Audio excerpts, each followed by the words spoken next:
Hey guys, welcome back to Expand to the Cloud Brokerage. I have David Upchurch, Leezah, correct? Mm-hmm. Okay, I pronounced it right. Awesome. And Rummy, as you know, David did more than $60 million last year, 180 transactions, took his company from independent to eXp, is killing it still. Actually, he's growing even more in production too as well this year.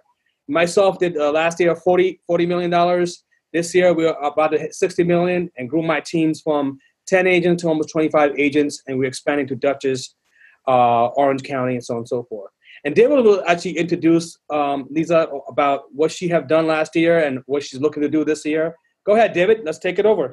Yeah, so let me just introduce Rockstar agent Leezah Pratt. She and I met doing a cross-sell together, I don't know, probably 3 years ago or so. And just always had a lot of respect for her with the way she did business. You know, as we agents know, when we do a cross sell with another good agent, it's sometimes it's memorable. And just kind of followed her. And when I made my transition to eXp, you know, I just kind of stayed in contact with her and saw her doing some great things. And she was at a local boutique company here. And I kind of knew kind of what their structure was and their splits and their value proposition. And I just really felt like that eXp would be a good fit for her. And so we met a few times and we chatted about it. And I think at one moment, I think if Leezah will remember this, I basically took a calculator and I did the math on her production and how much money she paid into the brokerage. And I remember showing it to her and I was just said, convince me that you got a value for the money that you gave them. Right. And she struggled to be able to convince me. And I think the light bulb went off in that moment. If she couldn't convince me, then she was tricking herself. Right. And I obviously let her talk a little bit about it, but she joined over and I'm just really kind of interested to see from her perspective, you know, now that she's been here for a little while, you know, what was she scared of before, right? Mm-hmm. And now that she's been here, what is she experiencing eXp that she's really starting to love? So thank you for coming on to this podcast. We always enjoy having great agents. So give us your story, Leezah. Yeah. So this is my real estate 2.0. I got into real estate. My mom was a broker in California. She actually has her PhD in microbiology, and she was a university instructor, a professor, and really realized the value of real estate as an investment, creating long-term wealth. She started buying investment properties and representing clients in residential real estate. And when I graduated from high school, I went to UCLA, and I got kicked out with the lowest GPA, like pretty much ever, because I just wasn't ready to go to school. My mom was like, great. Well, if you'd like to keep the lights on in your house, you're going to go to work for me. And I was, if not the youngest licensed broker in my board, I was one of them. I was 18 years old. It was early 1990s. There was, I mean, we're post-recession. And here I am out to hustle. And it was very interesting because very quickly I learned you got to figure out what your market is and work it. And so from there, I worked in real estate right outside of Los Angeles, suburb of Los Angeles, for about 8.5, 9 years. And then I met my husband and moved over here. And obviously, real estate doesn't transfer very easily. And so I sold pharmaceuticals and biologics. And then in my 2.0 career, when my kids were a little bit older, and I went back because I love, this is my skill set and this is what I love to do. And so coming back into this market in Charlotte has been an incredible experience. So that would be, I don't know, about 3.5 years ago. Wow. So you transitioned from 3.5 years from California, correct? No, I mean, listen, I have had my license in California since 1990. Okay. And so I took a long time off of selling real estate, honey. But I came back in and you know, and it was great. It was like riding a bike. this is a skill set that I enjoy, and I enjoy the interface with the people and the agents. So. Nice. And how did you pick your last broker that you only had one broker, correct? Or yes. you had, okay. So I'm not a changer. So and David knows this. I've said this to him ad nauseum. I think sometimes in real estate, there's a couple kind of different issues that go into play. And I think that when agents maybe feel uncomfortable with their business model or they're not successful, they blame it on the brokerage, and they always change and they change and they change and they change. And I'm not a changer. Right. I think that you've got to work your business wherever you are. It's not the broker, it's you. And so when I actually bought our house here with Helen Adams, and so they're a boutique firm, and I kind of knew where my sweet spot was in terms of like my client base. Mm-hmm.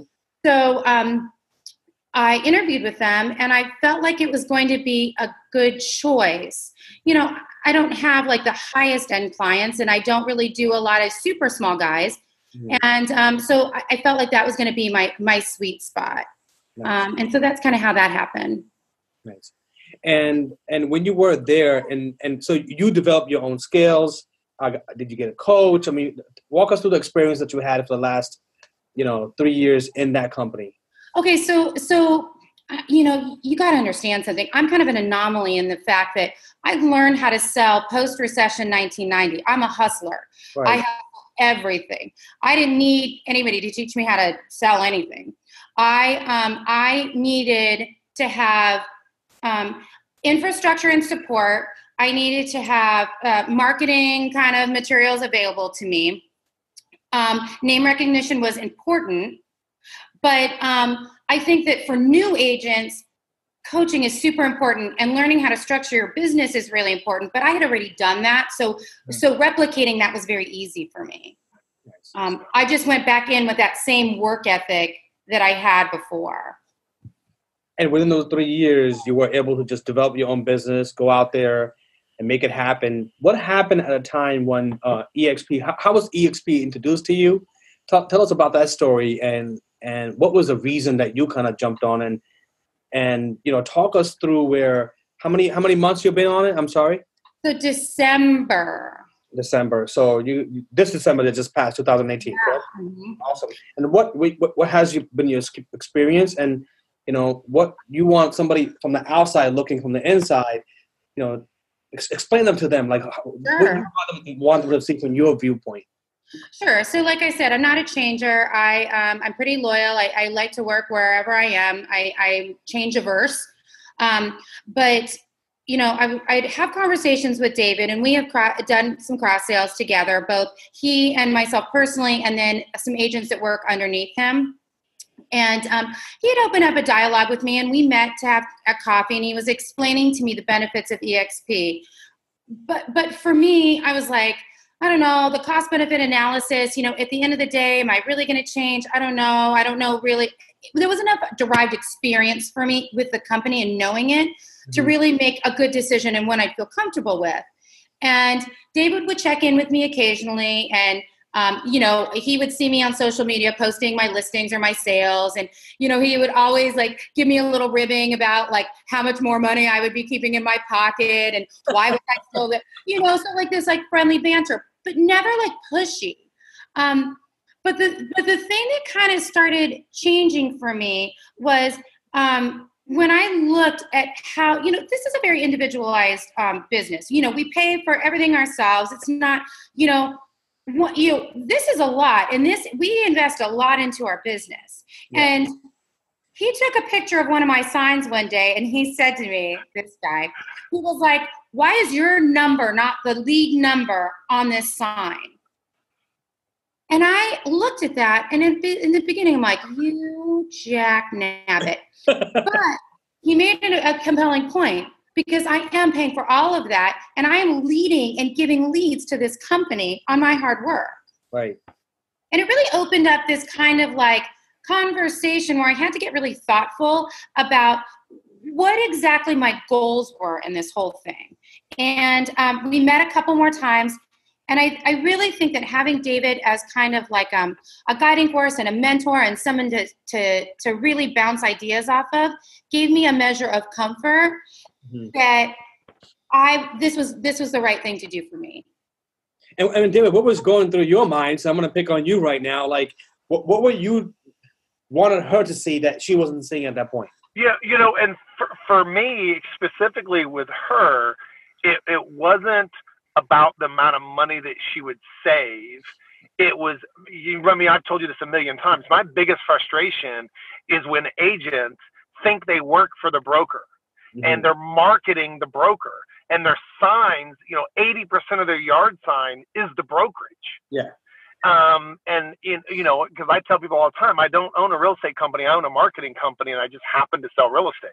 It's all about branding and marketing. And if I'm going to spend money on branding and marketing, it's going to be branding and marketing me as an individual agent that is an independent contractor with these brokerage umbrellas that we're holding our license under. And that was my frustration with that was my biggest thing with her. Was I knew she had the grind, she had the hustle, she did it at a very professional way, which I'm really big on professionalism in real estate, because I do, I hate to say it, but I've said it many times. I've said it twice today already. This is one of the most unprofessional professions I've ever dealt with.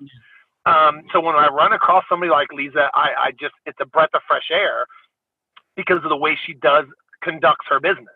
And I just wanted to see her brand herself and benefit from that branding versus branding somebody else.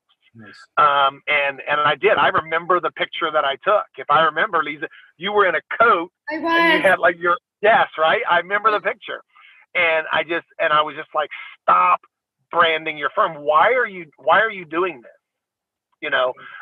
And then when I met with her, I always use the calculator as an example, because I want people to be able to see the number, because somebody said the other day something about, that's a lot of money to give a broker or something. And I said, listen, if you're giving your broker $100,000 a year, but you're getting $100,000 a year worth of value, then it's worth it. It has nothing to do with the amount of money that you're giving. It has to do with, is the value and the money equal? Right. Yep. Right? And if it's not equal, then you need to consider a change. Yeah. At least consider it. Yeah.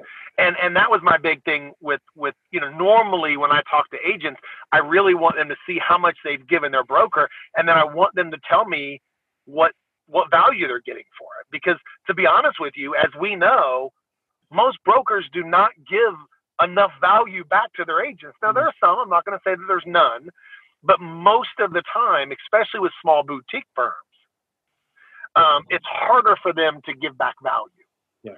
But my big frustration with Leezah was I just knew she was better than the firm she was with. I really wanted to see her blossom as an independent owner of her own little company, right, versus branding somebody else. Yeah, and now let's take it to the next step from there. So when you start realizing, hey, listen, I'm looking at this picture, I'm branding somebody else, what happened then? Yeah, so then we just kind of, it's kind of irrefutable evidence when you're able to, excuse me. Oh, is it me? Oh, that's me. She's making deals, man. Listen, I have a new listing coming on. I am on offer number 3. Keep on bringing them in. But you cannot refute hard numbers. And now listen, I will say this, that I don't know if the numbers always quantify. Like, that's great evidence, but at the end of the day, I had to have a measure of comfort that I felt like the company had legs, that it gave me value added over and above what I not only paid for. It wasn't just quantified by the numbers. So when he was telling me, that you're kind of building residual wealth in stock and profit sharing and kind of sharing this message. Now, and he'll tell you, I'm not a huge proponent. I'm not going to go out and recruit other agents. People come to me and they ask me, and I'm happy to share with them the eXp story that as I know it. But for me, I wanted to make sure that I was comfortable with it before I'm never going to put my name behind something that I don't totally know about. But Yeah. So like because we started just like kind of talking those things through, and I was like, well, listen, you know, if I could kind of build a little residual wealth, which I have never been able to do as a realtor in any brokerage firm other than eXp, I can market myself individually. I have the opportunity to cap and make all of my commission. And then I have all of this like really great, I don't need an office to go to every day. I don't need all of these things. I love the virtual world. I like being able to be in Paris and be able to get support and infrastructure. Right. That's where our business is going. We don't need to all sit and take, desk call all day long. I mean, that's just like so antiquated to me. So all of those things really made such sense. And to be really honest with you, I think what's so pivotal, and I don't, and listen, and David knows, I do not give compliments easily. I think I am very honest, but he was always such a great mentor and a supporter of every decision and every step that I took. He was always there to answer my questions. He always, if he didn't know the answer, he got it for me. And I think it gives an agent a measure of comfort that they're making the right decision and they're not just like jumping ship and going to something nebulous. Yeah. Yeah. That's awesome. And now your experience so far, now you're in the company, it's about 3 months already. Tell us your experience right now and what you want other people to hear out about the company too as well, and what you're experiencing too as well. I mean, listen, I think it's such an exciting concept. I really, it takes me a lot to kind of, buy into something, but I have had such a good experience here. The level of like professionalism, I feel like the support that I have gotten, through corporate, and then obviously with David has been amazing. You have access to a level of training and leadership and thought leaders that you would never have anywhere else because it's so expansive. You're not just constrained by both your regional, dynamics or your franchise dynamics.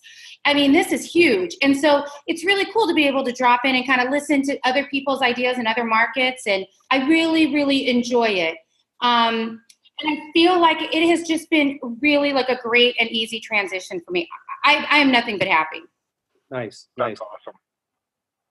Now, even now, so if somebody's looking at this right now, and we do a lot of lunch and learns here, and yesterday I had experience, and the guy said, "Hey, listen, not interested right now," and that's perfectly fine, and we know that. Thank you for coming by and learning about the company. But a lot of times, I think for me, it's always. And I tell this to David all the time. I'm like, David, I just don't get it. What they don't see, right? Because once I see it, I seen it when David actually he forced me to come with him one time. He booked my flight ticket. He's like, you better come, dude. I love you enough. You better come. I'm like, all right. I actually came for one day. I left at the end of the night. Yeah, and just left the same day. So what I don't get now, because I'm obviously in the company for more than 7 months, 6-7 months right now. And I'm like, why you guys don't see it? Maybe because it's not real to them. I mean, can you explain that from your point of view when you were there? Because for me right now, it's real. Like stock options are real. I got more than 1,000 stock options that's awarded to me right now. And also the passive income that's coming. It's not, massive amount. It doesn't matter to me. It's just that extra cushion. There's an extra cushion that's there for me that wasn't there before. I've been in the industry for 20 years. And let me tell you, I sit back, I'm like, wow, imagine if I had this when I first started. For sure. I mean, like, listen, this is the weirdest industry in that, we are mavericks. Like we kill what we eat. We make all this money up front, but we have we have nothing in the background. Like we have no infrastructure as far as long-term wealth, like no way of gaining it, And so what are we going to do? We're going to do 30 years of kill what you eat. I mean, this is the better way to do real estate. Yeah. It's actually better for the agent. You're parlaying this into long-term wealth. Yeah. And it just makes sense in that way. I think that the natural reticence for people is, we're all so excited about it, and it just seems like we're a bunch of, Branch Davidian compound psychos out there pumping eXp. And the reason we do it is because it is such a great idea and it works.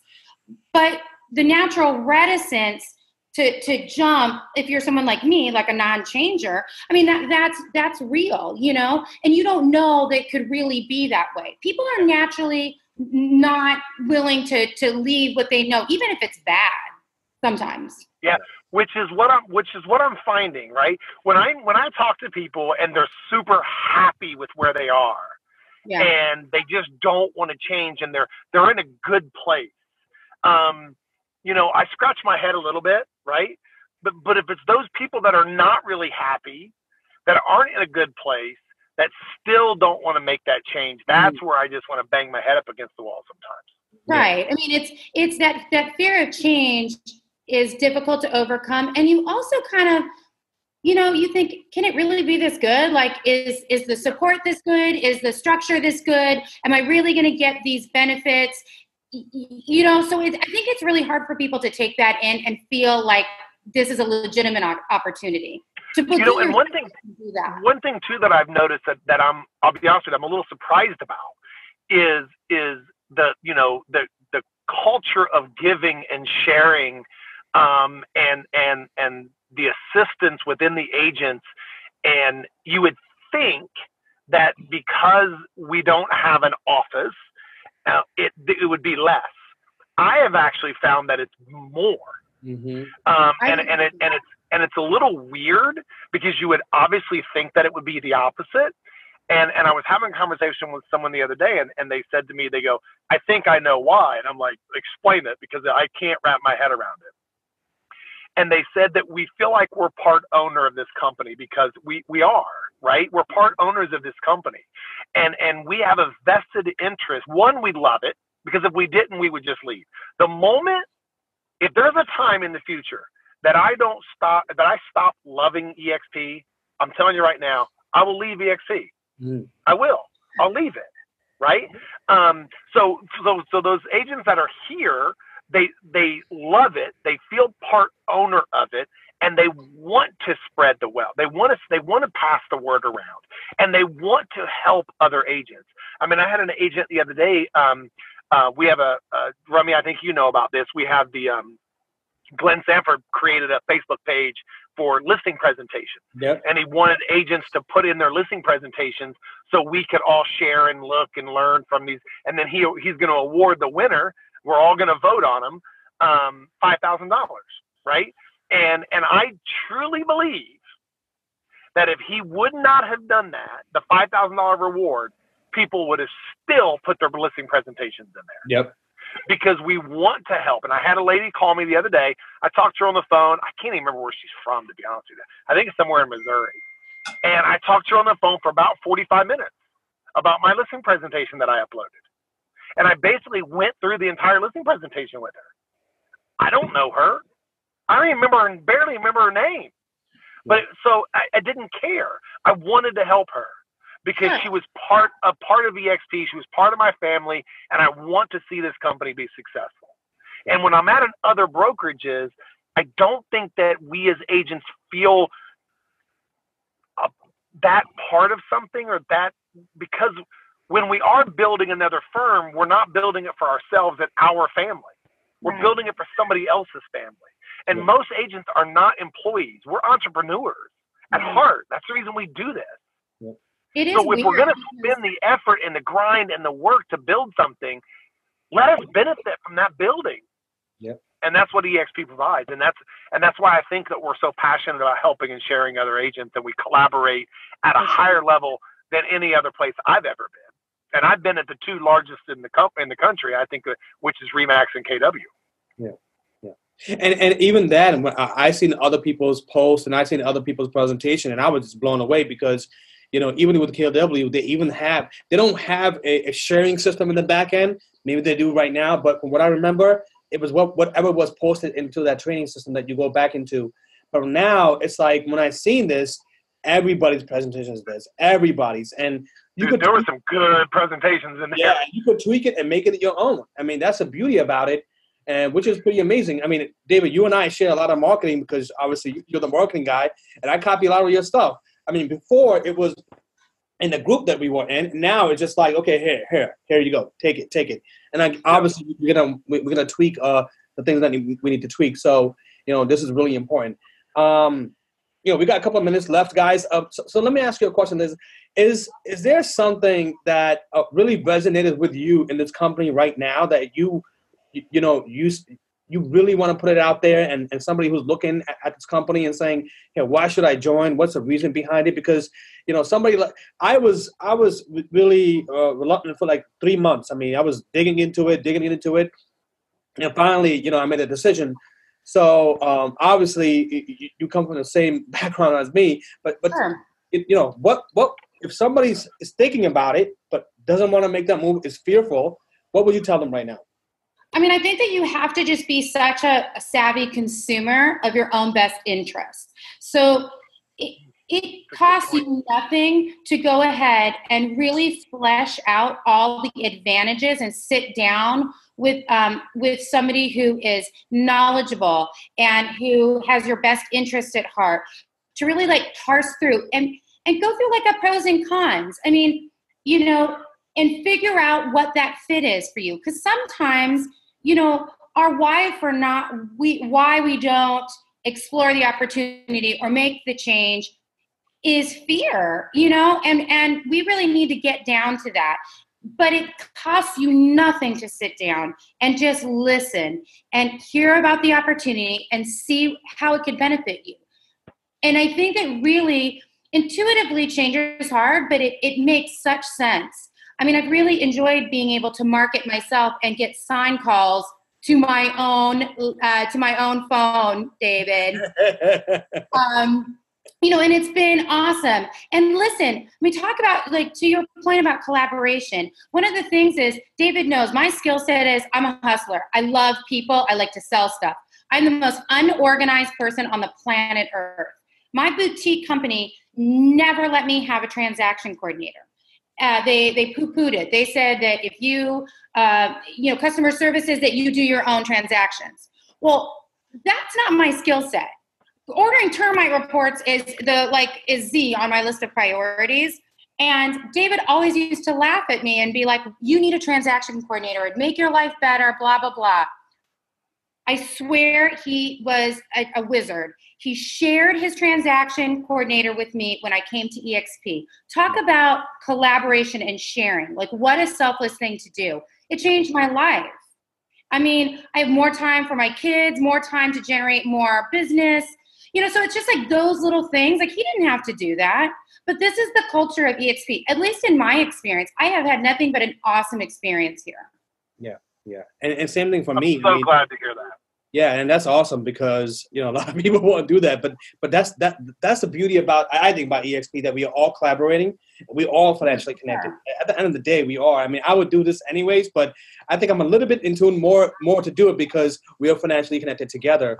Yesterday, somebody gave me a objection that said, "Well, who is eXp?" I'm like, well, think about it: 16,000 agents that have an invested interest in selling your property, because when your property sells, they're all gonna get shares of that. And how? Because our stocks are going to go up, or our revenue is going to go up. So that's the beauty about that. And how does somebody want to reach out to you? How do they call your cell phone, email? Give us your contact information. Yeah. So my website is www.homesbypratt.com. Cell phone 704-858-1177.